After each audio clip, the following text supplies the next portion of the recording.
Oh, it's hard to believe. We're almost at the end of fall camp here in 2025, but we're just getting started here throughout the Saluki football season. Plenty of weeks of football to come and plenty of busy time for this guy who joins us, who's a huge piece of this program and has been for multiple years now. Finally, I guess we say you've gotten some duties taken away because you've been able to hire a staff. But Chris Gillespie joins us, who had a little bit of everything last year from operations, video, etc. Now I can focus a little bit more on the operations side this year. But Chris, how's it going, man? How you holding up through fall camp? I'm holding up pretty good. First off, Luke, I want to say thanks for having me. Holding up pretty good, though. Really excited. Just a couple weeks left before we're out here at Saluki Stadium putting on a show for the fans, so it moves fast. It does. It moves really fast. And the reason it moves probably faster for you guys is, yes, the support staff, you guys can always use more help, but you got a lot of help to help you behind the scenes. Kind of touch up on, I know we caught up with Jacqueline earlier in the week. I know she helps you out a ton. Devin, in terms of the video side, helps you out as well. But, man, there's really just, it seems like an army of you guys behind the scenes that really helps this program really flow. Yeah, no, you're right. It really takes a village, and we got a great group of support staff, starting with Jacqueline, who helps me out pretty much day in and day out. Does an amazing job, is a great representation of not just the program, but Southern Illinois, the community. She does a fantastic job helping me pretty much in any aspect regarding off the field activity. So whether it's recruiting or on campus recruiting visits, game ops meetings, we try to really empower all of our support staff and put a leader in every chair. And you speak on Devin Williams, who's been a part of this program for several years. I want to say Devin was he was actually a camera operator as I was becoming the video coordinator in 2022, and just kind of continued to develop his skills in the video coordinating arena, and was lucky enough to be able to train him all last year, and post-game workflow when we're trying to get that footage up for the coaches to be able to grade the film on the way back, on the flight or on the bus, and making sure that it's ready for them to go.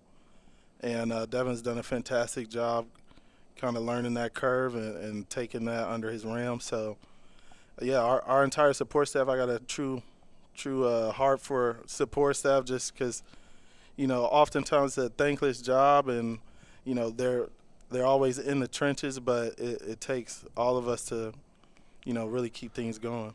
Going into this year compared to last year, I'm sure is a much different space where you're at now. And it wasn't that, look, you took on a lot of things last year because you had to, just in terms of how the shifting went around within the program. What did you learn a lot about last year for yourself that has helped you head into this year? And just in terms of being able to manage so many different areas, and just kind of walking through our fans of kind of the, say, last minute, but it was a lot of changes that had to be shifted. But, man, you were right there to pick up the baton and continue to keep things moving. Yeah, well, yeah, that did happen really quick. And I can remember we were on our way to one of our Lake Day retreats that we do in the summer as a part of a team building activity. And that was like my first event that I was going to be helping coordinate. And just taking over, it just kind of happened really fast for us. So you can't be scared to fail, and we always try to say, like, fail forward, and you want to kind of just take a pause at times, and take a breather, really be a sponge to those around me. I spoke with a lot of people, like even Sharon Lipe and Buck and Jacqueline, who have been around, and Elizabeth, and kind of giving me suggestions on how to move things forward, and not being scared to fail, really. I feel like Coach Hill puts a lot of trust in me. The staff does. They know that, I'm a workhorse, and I'm a person that does whatever it takes for the greater good of the team. It doesn't matter what the task is, if it's no job too small, no job too big, but really always being a person that people can rely on. I feel like I pride myself on being available. They say the best ability is availability, so that's where I like to play my feet. Before we turn it around back to the program, I want to talk about your background a little bit. You're from the area. I remember meeting you for the first time when I got here, and you were actually literally one of the first people I met within the office. You just happened to be walking through that day when I was here on campus, and you were just telling me, Luke, growing up in the area, this was our pro team. Mm-hmm. Like, that's how much Southern Illinois means to me, you personally. When is the first time you really remember recognizing the Salukis and kind of your first memories of being a Saluki fan that started this fandom and now a really big passion of yours? Yeah, and it's always so ironic for me to be working in football, which has been a blessing for me, and really not having a hand in football before has been good because I can just focus on things off the field. I don't have any suggestions on what we should be doing out there. But to answer your question, basketball kind of was how we first got started, being a Saluki fan. I can remember playing in all of the Saluki basketball camps. I got plaques as sharpshooter champion when Bruce Weber was here and Jermaine Dearman. I can remember Roland Roberts and Brad Korn walking me to the student center when they had McDonald's, during the intermission. And I can remember walking back with the group and feeling like I was on top of the world. And closing out the camp with a couple of plaques felt good as well. I thought Bruce Weber was going to start recruiting me or something. Why didn't Coach Weber keep recruiting you? Where'd it fall? Where'd it dip, Chris? Well, we had much better players at Carbondale High School than me, so that really wasn't on the table. I was a young fourth grader, I want to say, somewhere around there. And my church, even though as part of like fundraising efforts, we always used to help with the concessions at the basketball games, and the arena looked totally different at that time. I can vividly remember, where the championship mid-lounge is where the entrance was, and I can see the Dippin' Dots and coming into the game, into the arena, and that's where it all started for me, though. What's your favorite memory as a Saluki fan that you can hold on to? For me, probably, I want to be clever and say the next thing, but really, if I had to give you an answer, probably our game against SEMO, at SEMO. That was the game-winning touchdown just a couple years ago, right? Yeah, that was a big game. I can remember I was working in video at that time, and we get to the end of the third quarter, and I'm running into the athletic training room where I have like laptops and iPads set up for the post-game workflow, and I can't find the SD card from the Southeast Zone camera.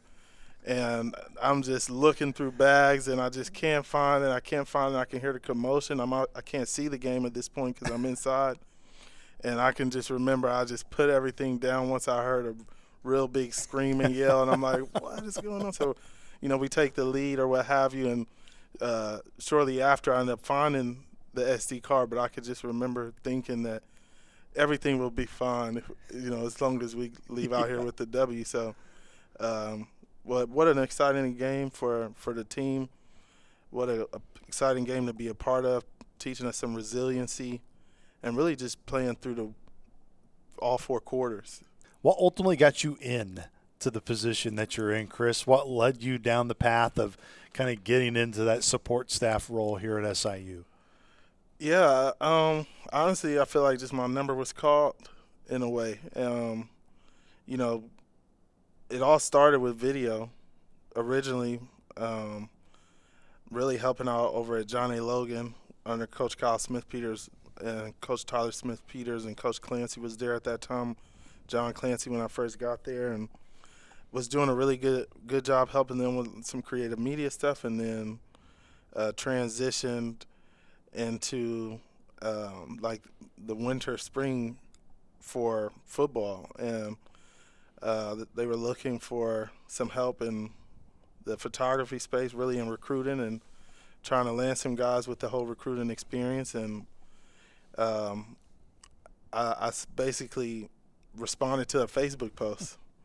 And next thing I knew, Coach Griffin, Coach Mark Watson, who I believe is now at Kent State as the general manager, but they called me, and I was at a recruiting visit here in the press box, and it was a successful recruiting visit. We ended up signing those guys, and then several months down the road, Coach Hill called me and asked me if I wanted to help out full time in the video coordinator space. He felt as though if you could do creative media, you could do coaches film, which is obviously a different game, but I was up for the challenge, and it's been awesome. And then just transitioning over to operations is really just, I have a foundation, honestly, in organizational communication, which is where my major and specialization is. So I've always had a knack for building relationships, and in this job, I get to do that every day with our student athletes, their families, our communities, and I always feel like I'm one of the best people to do it, just coming from a sincere place of trying to develop these young men into the best versions of themselves, and trying to be the best leader for them. It's been a common question I've asked those on the support staff, and I know it's hard to answer because I think there's a lot of great qualities. When you look at Coach Hill as the leader of this program, what do you believe is his best quality that allows you to do what you do? This is a great question. I mean, Coach Hill has many great qualities about him as a leader. Honestly, he probably exemplifies 3 of my, top 5 leadership skills. And I would say, he models the way, he encourages the heart, and he inspires a shared vision. And those 3 things, for me, are easy to rally behind. Like someone is going to be the example day in and day out on whatever the standard is, or that standard that he has in place. And he's coming from a good place when he's coaching you up on the field, off the field. He wants what's best for all of us, but he does it in a way where you don't feel discouraged. You can fail forward, but be coachable and be, for us, seek out correction, even as a coaching staff and support staff, and ultimately inspiring that shared vision. He can group all of us on one common goal, and he does this, at the top of his level. So I always tell people, if you truly want to find out what staffs are like, how the team is when everybody else is away, go to the ops person. Mm-hmm. And I share it all the time about Justin Inslee in men's basketball, and you obviously in football. When you get that time, when everybody else kind of is away, when you get to work with players one-on-one, when you get to work with the staff. But let's start from a player's side first. What do you enjoy about that relationship building with the team? Yeah, that's probably my favorite part. Honestly, trying to be that example for them and building those relationships with them. I'm so blessed really with my family. Coming from a 2-parent home, I had 2 siblings who are both married, live in this area, raise their children in this area. And, I love to be an example on behalf of our student athletes, and building those relationships with them is really nothing better. Just trying to help them develop and be the best men they can be. Down to something as simple as checking their emails consistently. And my dad would tell me it takes 24 hours in a day just to get everything done in your own life or your own business. And that's something even I stress to them. We got 25 freshmen, incoming freshmen that have now got settled in, and the mom and dad are sometimes really far away, as far as Florida, for some of our student athletes, and what does that mean? Like, how do I eat? Like, do I know how to cook? Like, okay, then we have to get creative as support staff. Like, can we try to get them in a cooking class? Like, life skills that will help develop them, off of the field. And I very rarely have anything to do with anything on the field, you know what I mean, with outside of playing the music and helping out with video. But most of my work with the student athlete is done off the field. So, if it's meeting with our academics team or if encouraging them to meet with their teachers in their office hours and just trying to find ways to enhance their experience as a student athlete here in Carbondale.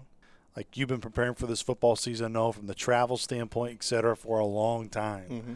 To kind of give our fans a little bit of aspect, when was really the first time you started working on travel for this year and really setting how that schedule was? Like, when does that process start for you? Yeah, really, I would say December of 2024.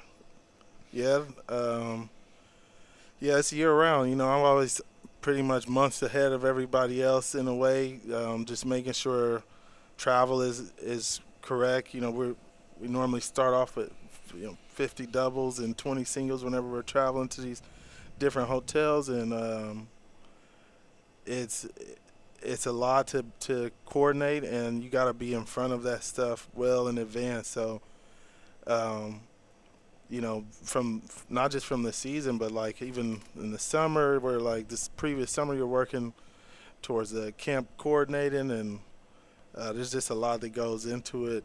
Rental cars and buses and flights that you have to charter, and getting with different secretaries of administration, and it's the chancellor coming with us this time. Is President Mahoney, is Tim or what have you, and his wife, or like just coordinating all of that. And we got a great group of support staff in the other departments, though. Working with people like Kat and Kathy Perry, who can help bridge the gap on different things like that, on who's going to be traveling with us. But it's year round. You just got to stay ahead of everyone. And dealing with the pesky Saluki radio crew can just be such a pain for you, isn't it? Just dealing with all of our demands, the rental cars, the travel, all of that can just be pretty demanding for you. It can Chris. be a little bit. No, honestly, y'all are super easy to work with. You, Mike True, Pat Poor, you all do a great job. Yeah. And then we got some new staff that will be on. I consider them teammates. But you all are awesome to work with. Mike True, you was playing pickleball with us not that long ago. I haven't seen him out there in a while. Hopefully, he sees this. We'd love to see you out there, True. You guys are awesome. I should have said that at the beginning. We're getting you fresh off a pickleball win. So that's always impressive. True, got to get back out there. Yeah. Dan Clark really misses you out there. We know that for sure. The best part about what we get to do, Chris, there's a lot of really cool things. To me, there's nothing quite like a game day. Just the emotions of it, especially when you get there, especially emotions of like a night game where you're there early. It's a build-up all day and et cetera. Right? It's at home, on the road. There's just something just so special about the game day. For you, what is the most enjoyable part when you think of getting the opportunity on game day? What's one thing? I know it's hard to pick one thing, but what is special about game day to you? For me, I think it's like all the work going into it, and it's like we're here. Like you say, I've been working on this season since December of 2024, and we're 2 weeks away, and families will be here, and that's an exciting part, seeing parents excited to watch their son's final year, and all of us coming together, really just one common goal. And once that all comes together on game day, it's an indescribable feeling. You have chills in the morning in a way. You're anxious to get to game time. But at the same time, you take a deep breath. You hit the bell and take a pause for 15 seconds, and, we're ready to roll. Man, we've talked so much about just your path here, Chris, but I really want to wrap it up of one things that I learned when I got here and got to see you around a lot was, man, your family's around a lot.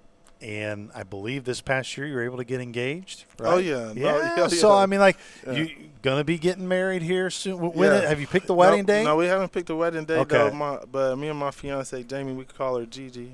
But man, she does a great job helping me out though. Like, I'm here pretty much all day throughout the season. You are. So she's helping me with my laundry and making me healthy meals. And we got like a garden, and we got like banana peppers growing in the garden, and she knows I like them in my lunch wrap. And something as small as that, it goes a long way for us. And really appreciate all that she does for me through the season, and can't wait to see her this evening. I'm sure it just means a ton that your family is so active and is around. Yeah, no, absolutely. Even my brother-in-law William Davis, who just kind of helped out with team building activity, spoke with the team, and really gave us a good message on one more thing that the guys really attached themselves to, and hopefully we can take that approach in things that we do with our teammates, and as we help one another, and just trying to find ways to do one more thing for someone else and serve someone else. Even when you go through a year like last year, Chris, where there was a lot of adversity thrown at this team and the wins and the expectations maybe weren't met, man, the relationships you build with everybody is still what makes it special, even in a year that didn't live up to expectation. Now with so many of those guys back and getting through this camp healthy, just what are you just most excited about for this team to retake the field and have a chance to retell their story and write a new story this year? Yeah. Well, we've been taking everything one moment at a time, and to be even more transparent, I would be lying to you if I didn't say the most exciting thing is today. And that's what we can control. And today we have a team meeting coming up here at 3, and we need to be locked in on that. And then after that, we got a position meeting, and then after that, we're going to go have a team building activity over at the Student Center. We're going to bowl, do some karaoke, there'll be some e-gaming over there as well, and then we'll head over to the pep rally with the freshmen and welcome them to the stadium and to the university. So that's the most exciting thing today. I get to sit here with you and talk to you about football, and then we're headed to that team meeting, and that's where my feet will be. And man, I'm just so disappointed that we didn't set it up, but we should have been able to do a magic trick here during the interview. Yeah, That was one of the first things when I get introduced to this guy is, hey, you want to see a magic trick? First thing. I was like, I'm going to like this guy. Yeah, I do got some more for you. I know you do. Yes. Honestly, I got some stuff for you, Luke. We every blue moon, Coach Hill and the staff will encourage me to do something for the team as part of like a team building activity there, but yeah, you have me on again. I'll make sure to bring a deck of cards for you. We are going to do that, especially for Saluki Nation. Chris, hope you know how much you're appreciated, not just by, of course, the team and the coaching staff. They deal with you on a daily basis, but obviously from our end to make sure we get everything that we need for the year. Just know you're appreciated. We're excited for the year to come. Let's get this thing rocking and rolling. Let's go. Let's roll. Go Dogs, baby.